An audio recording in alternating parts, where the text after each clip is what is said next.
Today marks the beginning of a historic chapter in Vatican City. The conclave to pick a new pope has begun. For the very latest, we go now to Bradley Blackburn, who is reporting for CBS News from Vatican City. Bradley, we spoke yesterday on the eve of this historic and secretive event. What is the tone in Vatican City right now? Well, Jeff, it was something just about an hour ago when tens of thousands of people were gathered here in St. Peter's Square waiting for signals, smoke signals from the cardinals.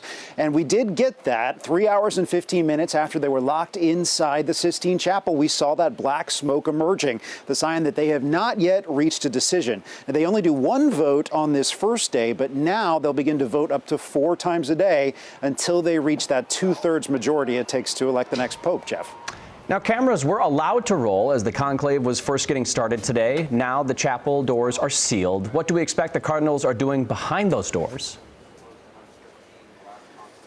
Yeah, it's not just the doors that are sealed. The cardinals have everything electronic taken away from them. They can't have cell phones. They can't have tablets. They are sequestered and cut off from the outside world right now. So no information in and no information out other than that smoke. And it's interesting because Vatican experts say that when you take the phones away, the tablets, they're a modern part of our lives. You know, we all look at them all the time. And so that it may be a little uncomfortable for the cardinals not to have access to that information. But those are the rules of this conclave, and that's what they're following until they reach their decision, taking that oath of secrecy to begin this process today on camera with the world watching, vowing that they will say nothing about what happens inside.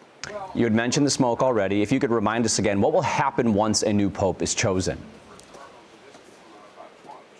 Sure, yeah, it's black smoke if there's no decision, billowing white smoke if they have elected a new pope. And that would take, as I said, a 2/3 majority. It's actually 89 votes, so it's 2/3 plus 1. After that, after they reach that decision, they ask whoever the cardinal is if they're willing to accept the position. If they do, the cardinal then moves into the room of tears to be sized for robes and is asked what their papal name will be.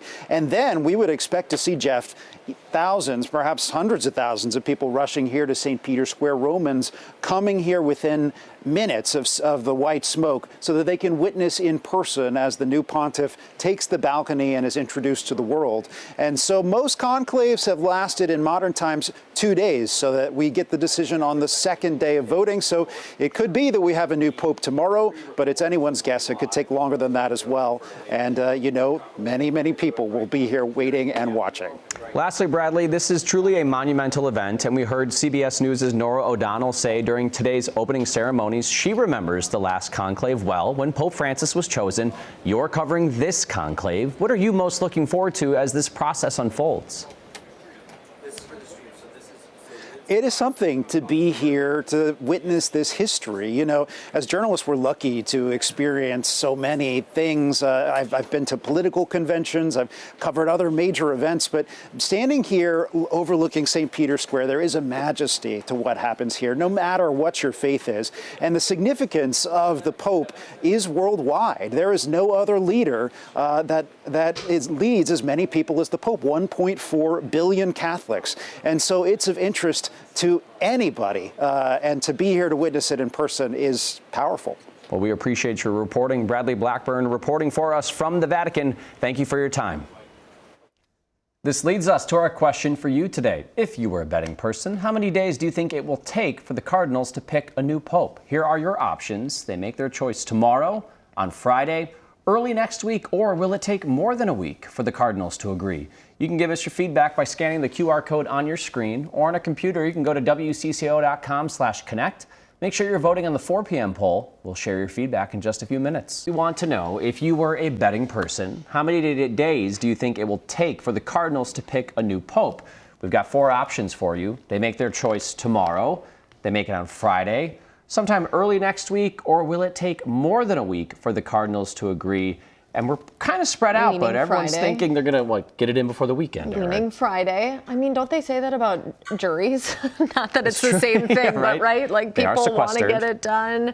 And yeah, you can't underestimate, I guess, that. Yeah, we heard from Bradley Blackburn that on average, it's only been taking a couple of days in during the recent conclaves. So That's why I think everyone's leaning that. And we're going to talk again with Bradley Blackburn, who is reporting in the Vatican City. There's a 7-hour time difference, but he'll have the latest. Thanks for playing along, everybody.